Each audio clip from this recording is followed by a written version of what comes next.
लोक जनशक्ति। कोरोना महामारी के चलते लगभग एक साल से बंद चल रहे स्कूलों में एक बार फिर रौनक लौट आई है। 1 मार्च से सभी प्राथमिक स्कूल मुख्यमंत्री के आदेश पर खोल दिए गए हैं, जिसके बाद मंगलवार को कानपुर नगर के मंडलायुक्त डॉक्टर राजशेखर सुबह कानपुर के खेवरा कैटरी के प्राइमरी स्कूल कल्याणपुर ब्लॉक का औचक निरीक्षण करने पहुंचे, जहां पर 48% छात्र छात्राएं उपस्थित मिले, क्योंकि 50% छात्र ही अटेंडेंस मान्य है। निरीक्षण के दौरान आयुक्त ने बच्चों और शिक्षकों के साथ बातचीत की। कमिश्नर ने छात्रों की अध्यापन और सामग्री के बारे में पूछते हुए शिक्षा की गुणवत्ता और अध्ययन और अध्यापन की स्थिति की भी परीक्षण किया। वहीं इसके बाद मिड डे मील योजना के तहत बच्चों को दिए जाने वाले भोजन को कमिश्नर ने चखा। भोजन का स्वाद व गुणवत्ता अच्छी होने पर उन्होंने कुक और हेल्पर की सराहना भी की। इस दौरान स्कूल की जमीन पर कब्जा देखते हुए भड़क गए। उन्होंने अधिकारियों को सख्त निर्देश देते हुए कहा कि 1 सप्ताह में स्कूल परिसर कब्जा मुक्त होना चाहिए। आप देख रहे हैं लोक जनशक्ति। वेंडर्स को सहूलियत प्रदान करने के लिए शुरू की गई प्रधानमंत्री स्वनिधि योजना स्वनिधि लोन मेला विशेष अभियान संचालित किया जा रहा है, जिसके तहत आज जिलाधिकारी कानपुर नगर तथा नगर आयुक्त कानपुर नगर द्वारा शहर के बैंकों व बाजारों का औचक निरीक्षण किया गया। निरीक्षण के दौरान जिलाधिकारी ने फेरी एवं ठेले वालों से सीधे संवाद स्थापित करते हुए कहा कि आपको लाभ पहुंचाने के लिए सरकार द्वारा PM street vendors Atmanirbhar Nidhi योजना चलाई जा रही है। इस योजना में ठेले वालों को अपना पंजीयन अपने पास के नगर निगम जोनल कार्यालय में कराना है और अपने बैंक से जाकर 10,000 रुपये बिना गारंटी के आसान से ऋण उपलब्ध कराया जाएगा। इसके लिए आपको बस नगर निगम जोनल कार्यालय में जाकर अपना पंजीयन कराना होगा। बैंक द्वारा 10,000 रुपये ऋण उपलब्ध करा दिया जाएगा। वहीं इसी क्रम में जिलाधिकारी व नगर आयुक्त ने इंडियन बैंक फैतफुलगंज शाखा, bank of Baroda P road, SBI bank P road आदि बैंकों का निरीक्षण कर उनकी शाखाओं में वेंडर्स के लंबित ऋणों को निस्तारण कराने के निर्देश दिए गए। जिलाधिकारी व नगर आयुक्त के द्वारा फैतफुलगंज के पथ विक्रेताओं से PM street vendors Atmanirbhar Nidhi योजना के अंतर्गत विषय में जानकारी भी ली गई तथा सरसैया घाट स्थित ठेले वालों से भी योजना के विषय में जानकारी दी गई कि उनका फॉर्म भरवाया गया है या नहीं। इस पर ठेले वालों द्वारा अवगत कराया गया कि उनका फॉर्म नहीं भरवाया गया है और न ही नगर निगम वेंडर्स रजिस्ट्रेशन है। इस पर नगर आयुक्त द्वारा तत्काल जोन 1 के जोनल अधिकारी राजेश गुप्ता तथा क्षेत्रीय राजस्व निरीक्षक राजीव कश्यप को प्रतिकूल प्रविष्टि प्रदान किए जाने के निर्देश दिए गए।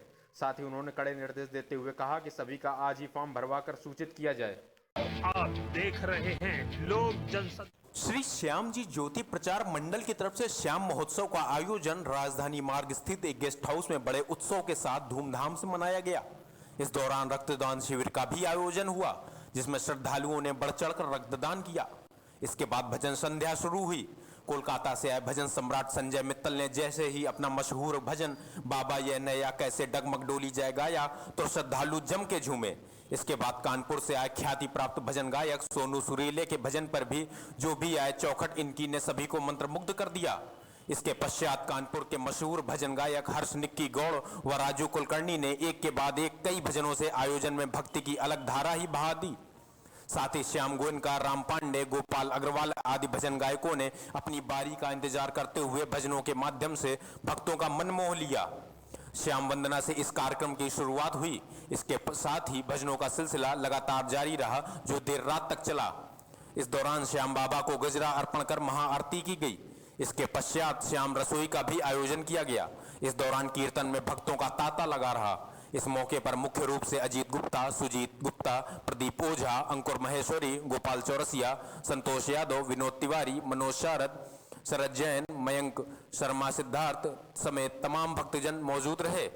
वहीं श्याम महोत्सव के दौरान रक्तदान शिविर का भी आयोजन किया गया, जिसमें 50 यूनिट श्याम भक्तों ने रक्तदान किया। भक्तों ने कहा कि रक्तदान करना मानव जीवन तथा ईश्वर की प्रत्यक्ष सेवा करने के समान है।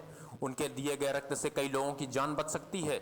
श्री श्याम जी ज्योति प्रचार मंडल के संस्थापक अजीत गुप्ता ने बताया कि आईएमए ब्लड बैंक की 10 सदस्यीय टीम ने रक्तदान शिविर का आयोजन किया गया, जिसमें कार्यक्रम को सफल बनाने के लिए विशेष संयोग श्री श्याम जी शाखा मंडल का रक्तदान शिविर में रहा है।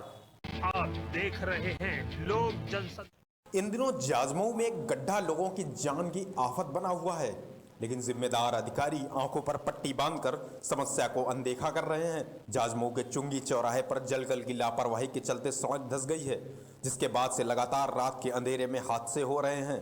कभी बाइक सवार तो कभी ई रिक्शा इस गड्ढे के चलते पलट चुके हैं। वहीं इलाकाई दुकानदारों का आरोप है कि जोन 2 के एक्सीएन से कई बार शिकायत की गई, लेकिन वह साफ काम कराने से इनकार कर चुके हैं। ऐसे में बड़ा सवाल है कि मुख्यमंत्री के गड्ढा मुक्त शहर के अभियान को जब उनके अधीनस्थ ही पलीता लगा रहे हैं तो अन्य किसी से कैसी अपेक्षा की जाए। आप देख रहे हैं लोक जनशक्ति। कोरोना महामारी के बाद सभी प्राथमिक विद्यालयों को 1 साल बाद मुख्यमंत्री के आदेश पर खोला जा रहा है। वहीं कानपुर देहात की सिकंदरा तहसील के मड़ादेव के प्राथमिक विद्यालय में छात्रों का जोरदार स्वागत किया गया। 1 साल बाद बच्चों के स्कूल आने पर उन्हें विद्यालय की प्रधानाचार्य शादाब कौसर व शिक्षक पुनीत दुबे ने बच्चों को फूल माला पहनाकर व पुष्प वर्षा कर स्वागत किया। वहीं शिक्षिकाओं ने विद्यालय के सभी छात्रों का टीका किया। इससे पहले बच्चों का तापमान लिया गया और उन्हें सैनिटाइज भी किया गया। विद्यालय आए सभी बच्चों को मास्क दिया गया। विद्यालयों को पूरी तरह से गुब्बारों और लड़ियों द्वारा सजाया गया था। इस दौरान विद्यालय में जश्न का माहौल दिखाई दे रहा था। 1 साल बाद बच्चे विद्यालय पहुंच रहे थे। अध्यापक भी बच्चों के विद्यालय पहुंचने में उत्साह में दिखे। वहीं विद्यालय की प्रधानाचार्य शादाब कौसर ने बताया कि कोविड-19 गाइडलाइंस का पालन करते हुए आज सोमवार को विद्यालय खोला गया है। आज हमारे प्राथमिक विद्यालय मुरादो क्षेत्र राजपुर कानपुर देहात में शासन के मंशानुसार 1 मार्च 2021 को आओ फिर से स्कूल चले अभियान लेकर स्कूल प्रारंभ किया गया और उसमें बच्चों के ऊपर पुष्प वर्षा की गई। बच्चों का स्वागत किया गया, पेरेंट्स का स्वागत किया गया, बच्चों का अच्छा माहौल के साथ में विद्यालय में प्रवेश कराया गया। आप देख रहे हैं लोक जनशक्ति। घाटमपुर हमीरपुर क्षेत्र से इटावा जा रहे 20 से 22 मजदूरों के साथ हुआ बड़ा हादसा। नशे की हालत में ड्राइवर द्वारा कोयले से लदा ट्रक चलाने से हुआ अनियंत्रित, जिसके चलते ट्रक पलटा। ट्रक के ऊपर बैठी 20 से 22 सवारियों कोयले के नीचे दब गईं, जिसमें 6 लोगों की घटनास्थल पर ही दर्दनाक मौत हो गई। वहीं 8 लोग गंभीर रूप से घायल जिला अस्पताल रेफर किए गए।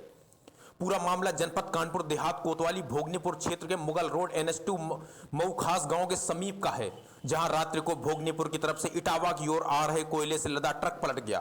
ट्रक के ऊपर बैठे घाटमपुर तथा हमीरपुर क्षेत्र के लगभग 20 से 22 लोग कोयले के नीचे दब गए। ट्रक की पलटने की सूचना पर मौके पर पहुंची कई थानों की फोर्स ने घटनास्थल पर पहुंचकर रेस्क्यू चलाया।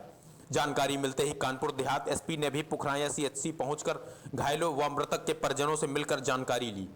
पुलिस द्वारा रेस्क्यू टीम के दौरान कोयले से भारी भरकम पत्थरों के नीचे 6 लोगों को मृत अवस्था से निकाला गया। वहीं बाकी लोगों को पुखराया CHC भेजा गया, जहां गंभीर हालत के चलते 8 लोगों को जिला अस्पताल रेफर किया गया। थाना क्षेत्र में हुई इस बड़ी घटना को लेकर भोगनीपुर कोतवाल राम बहादुर पाल, मूसानगर कोतवाल दीपक सिंह तथा कई थानों के इंचार्जों के नेतृत्व में चलाए जा रहे रेस्क्यू ऑपरेशन के चलते और अधिक लोगों की जान नहीं जा सकी। सूझबूझ तरीके से रेस्क्यू टीम चलाकर एम्बुलेंस की मदद से घायलों को पुखराया SSC भेजा गया, जहां डॉक्टरों ने प्राथमिक उपचार करते हुए घायलों को तुरंत एम्बुलेंस की मदद से जिला अस्पताल रेफर कर दिया।